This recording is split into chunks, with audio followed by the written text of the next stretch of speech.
Salut tout le monde, Subaru Charisma. Pourquoi j'ai la petite Porsche à côté? Je peux me la péter parce que j'ai une belle Porsche. Prête pour la Tamiya Europa Cup suivant le règlement. Moteur 2200 kV. Moteur 4300 kV. J'ai mis un 4300 kV avec des divans en plastique. Pourquoi je compare ces deux chignoles? Parce que déjà les radios se ressemblent et mécaniquement ça se ressemble aussi beaucoup. On va dire que l'accessibilité méca pour atteindre les diffs est un tout petit peu moins bien faite chez Charisma que chez Tamiya. Mais le véhicule est livré full roulement à billes, un morteau hydraulique avant-arrière sorti de la boîte. Existe aussi déjà en brushless RTR. Le cadran principal en plastique, c'est très bien, un peu de flex, ça vibre un petit peu, c'est pas grave. Les cardans sur les roues en ferraille avec des noix en ferraille. C'est pas mieux que le plastique, parce que chez Tamiya ils ont mis du plastique mais ils ont surdimensionné. Ce qu'il y a, c'est que la Charisma est, quoique, peut-être un poil plus léger que la Tam. Alors, ces deux engins pourtant vont à la même vitesse, voire même celle-là moins vite. Malgré le 4300 kV, parce que je vais te donner un exemple très simple. Si tu roules avec un moteur 2200 kV, avec un rapport de 2,2, c'est-à-dire une réduction de 2,2, tu sors avec 1 volt 1000 tours minute sur sortie de transmission primaire. Attention, après il y a encore la réduction des diffs, donc arrivé aux roues, il y a encore moins. Donc 1000 par volt. On tourne en 7,4, donc 7400 tours minute. Là, on a 4300 kV, et si tu as un rapport de 4,3, et ben tu n'as aussi que 1000 kV. Tes deux chignoles vont donc aller à la même vitesse, avec le même voltage. Et ouais, tout simplement. Là, il y a un tout petit pignon de 17, il y a une grosse couronne, là, il y a une couronne de 32 quelque chose, avec un pignon de 28. Différence, c'est que là, tu roules plus au couple, donc ça sera plus facile à gérer sortie de virage. Le 4300 kV, lui, il va monter plus vite dans les tours, il va tirer la voiture plus vite sortie de là. On aura une consommation différente. Là, on sera plus dans les tours, on consommera plus parce qu'on sera dans les tours. Là, on consommera plus parce qu'on roule au couple, sinon il va falloir forcer à chaque accélération. L'un dans l'autre, il faudrait voir ce qui change, et c'est ce que nous ferons. Alors évidemment, là, c'est pas deux Tamiya, donc on n'a pas le même rapport, mais là, donc j'ai une Tamiya préparée pour l'Europa Cup. On préparera une autre des TT01 avec un moteur 5000 kV, 6000, 7000 kV, avec le rapport adéquat pour arriver à la même vitesse. Sauf si c'est vraiment trop lent. Parce que j'ai essayé celle-là, c'est un peu ennuyeux sur la ligne droite. Mais bon, un petit 45-50 ça suffit avec des engins comme ça, avec les diffs intérieurs plastiques. Là, m'est avis qu'on devrait quand même, avec l'étagement de transmission, friser un petit 60, entre 60, 65, peut-être même à 70, je ne sais pas. On verra ça sur le terrain. Donc on va mettre cette petite porchounette de côté. Hein, Vanille fraise. Je vais l'appeler... alors... Voilà. Cette petite Porsche, c'est Monica Roccaforte.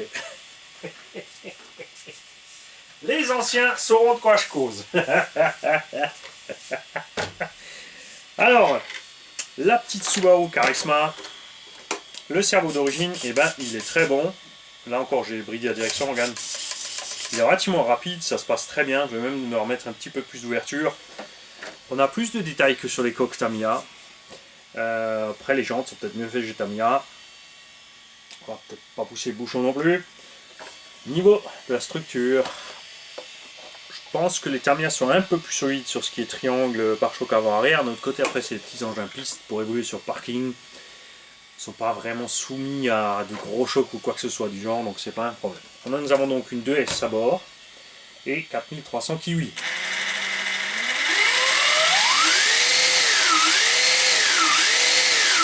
Tu vois, rien d'extraordinaire, ça prend 3S. Et je pense, à mon avis, il devrait encaisser le 3S. En 2S, là, ouais, un petit 50-55 au compteur.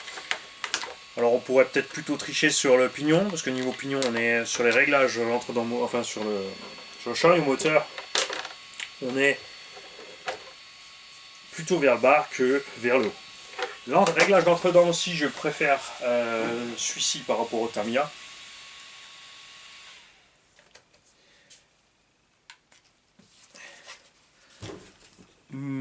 même si c'est pas beaucoup moins compliqué. Chez Tamiya, il faut tout sortir, il faut sortir le support moteur, il faut changer, tu as des trous donnés, ensuite c'est prévu pour qu'une certaine couronne, mais si tu mets autre chose, comme c'était le cas là pour l'Euro Cup, tu dois trouver toi-même. Là, il faut enlever 2 mini vis ici, ensuite il faut enlever les 4 vis au-dessus et 5 vis en dessous, 4 vis en dessous, pardon, pour sortir tout le moteur. Ce cache, tu l'enlèves pour pouvoir voir où tu es avec l'entre-dents. Et c'est vrai qu'après, on peut régler, on peut mettre un pignon beaucoup plus gros. Mais c'est un engin qui sera en tombola. Il est évidemment dédié à un jeune ou quelqu'un qui n'a pas trop de moyens. Donc comme toujours, le but n'est pas de dévaster le véhicule, mais qu'il en profite longtemps. Suspension arrière, on est moyennement souple. À l'avant, on est plus raide. Je viens de faire un essai avec ces roues caoutchouc qui étaient livrés avec sur un sol froid et glacé. Franchement, c'est super agréable. Je vais très certainement donner un petit peu plus d'ouverture. On a un... Il faudra que je vois sur le circuit, mais là, sur la route, j'avais un comportement un peu bizarre de la direction. On verra ça en roulant.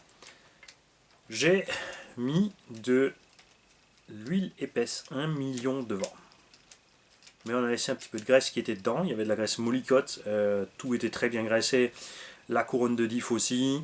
Les roulements sont intacts. Pour atteindre le diff avant, il y a 3 vis ici enlevées pour lever la tourelle de suspension, parce qu'il y a 2 vis qui ne sont pas accessibles si tu ne fais pas ça. Et ensuite il y a 6 vis sur le carter, tu lèves le carter, tu as ton diff en main, ça va très vite. À l'arrière c'est plus long parce que tu as ceci dans le chemin. Il faut donc enlever 1, 2, 3, 4, 5, 6, 7 vis, plus les 2 petites là pour le cache, ou au moins une du bas, donc 8 vis, pour lever un peu tout ça, mais tu n'arrives toujours pas proprement vis. L'idéal est de démonter tout le rail. Mais tu as ces deux-là qui sont dans les colonnes de direction, elles peuvent tourner, donc ça devient un petit peu ennuyeux quand même. On va lui mettre un coup de soufflette, il reste un peu de neige dehors, forcément, elle a pris un peu la flotte. J'ai mis un petit combo Goul RC 60 A, marche à merveille dans ce genre d'engin. Beaucoup ont des soucis pour le freinage et la plage de neutre.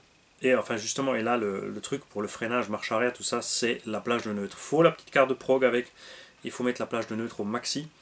Ensuite, le frein, il faut jouer entre 25 et 50% selon les varios. Il y a une espèce d'inversion qui est faite au niveau de la prog.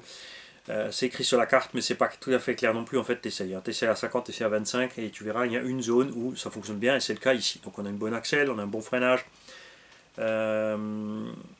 Tout est sur soft. On va peut-être. Ouais, non, on va le laisser comme ça. On va checker les réglages, mais je pense la laisser comme ça. Si je trouve ma carte contrôle prog Goul RC. Voici la petite carte magique Goul RC.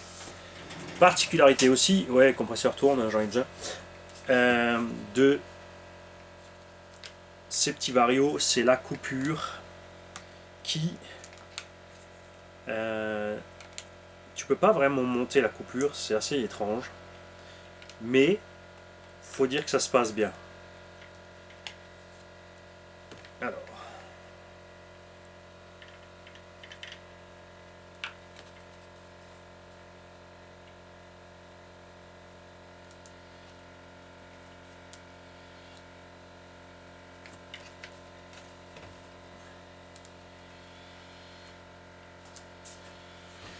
là, ça sert à rien d'allumer la radio parce que je l'ai mangé.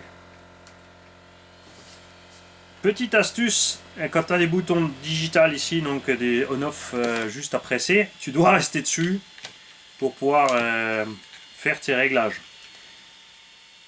Avec la flèche vers le bas, tu rentres dans les fonctions, tu vois, et avec la flèche vers la droite, tu changes la coupure. Donc là, on est au maxi à 3,1, mais quand tu coupes, tu es effectivement 3, 4, 3, 5. Start mode, on est en médium, on va le laisser. Brake force, là on est à 25%, effectivement c'est 25%, mais pas trop mal. La marche arrière à 25% aussi, ça suffit large. Et tu vois, la plage de neutre est bien à 9%. Et c'est pour ça que ce vario se comporte normalement. Beaucoup ont donc des soucis avec ces varios-là. Et c'est vrai qu'il y a aussi avec certaines radios, c'est assez problématique, faut le dire. Là maintenant avec la radio Charisma d'origine, ça se passe super bien. La Radio Charisma qui a donc les trims direction gaz, dual rate de direction et des inversions. Ils n'ont pas mis dual rate parce que c'était en charbon au départ. Et même là, comme dit, en 2S pour HS, on n'est vraiment pas trop violent pour un petit. C'est vrai que le rapport est relativement court, on monte vite dans les tours, vous verrez ça à l'essai. Je vais laisser comme ça, parce que comme dit, je testerai en 2 et 3. Parce que ça peut être sympa en 2 et 3, parce que du coup, pour le petit, si c'est un père et son fils, le petit peut rouler en 2 et papa roulera en 3. Voilà. Et puis quand papa va cracher, le petit pourrait dire hé, Mani, t'avais prévenu. Si tu sais pas rouler, tu restes en 2S. Ouais, les petits sont sans pitié, j'adore. Et je suis resté petit, moi d'ailleurs. C'est pour ça que je suis sans pitié. Donc cette petite machine, quand la météo le permettra, sera testée sur le circuit du SAM 68 à Munchpack. Et ensuite, eh ben, elle sera à jouer en tombola. Là, je vais préparer quelques machines. Et vous ne pourrez pas jouer tout de suite parce que je vais me prendre le temps de l'essayer. Parce que avant, j'avais que le parking pour le faire, donc c'était pas l'idéal. Surtout pour certains véhicules qui ont des courroies. Là, on a reçu quand même pas mal de véhicules à Cardan. Et on va explorer un peu la marque Carten. J'en ai pris 2 ou 3 modèles. Ouais, bah oui, forcément, quand tu prends des indices, c'est pas. Enfin, les châssis à poil, c'est pas le budget du 1.8. Enfin, sur certaines machines, c'est pire. Mais là, chez Carten, la version M châssis, avec toutes les options en plus. Donc, tu as le châssis normal plus les options. Tu te retrouves donc avec 8 amortos, le double de diff, etc. On est à 150 €. La T410 Pro, elle est à 150 € et le châssis standard à 85 €. Bon, sans roues, sans carreaux. Non, les roues sont avec, mais t'as pas la carreau. Mais t'es sur roule mobile, t'as les amortos hydrauliques. Donc, chez Tamiya, il faudrait qu'ils se bougent, s'il vous plaît. Ils font des super trucs Tamiya pour la compétition en TA 05, 07, etc. Mais les prix. Pourtant, des machines très basiques arrivent largement à aligner les performances. Non, je ne vais pas remettre la carreau, je vais aller nettoyer un coup. Et nous, on se reverra avec cette machine pour l'essai. On se reverra évidemment entre temps. Et comme ça, quand j'irai sur le circuit, j'aurai la petite LC Racing avec pour vous montrer que cette petite bécane elle peut faire avec un petit 28-50. On aura celle avec en 2 et 3S. On emmènera peut-être des pignons pour changer sur place, puisqu'on a un stand couvert, on a de l'électricité. On emmènera la petite Tamiya pour ses premiers essais. J'aimerais bien encore finir une autre, c'est la Vatera. Alors, Charisma ça existe encore, donc là on peut pousser un peu les performances s'il faut des pièces on les a. Vatera n'existe plus, donc là-bas on va y aller vraiment cool. Arrête de remettre les clips. Salut.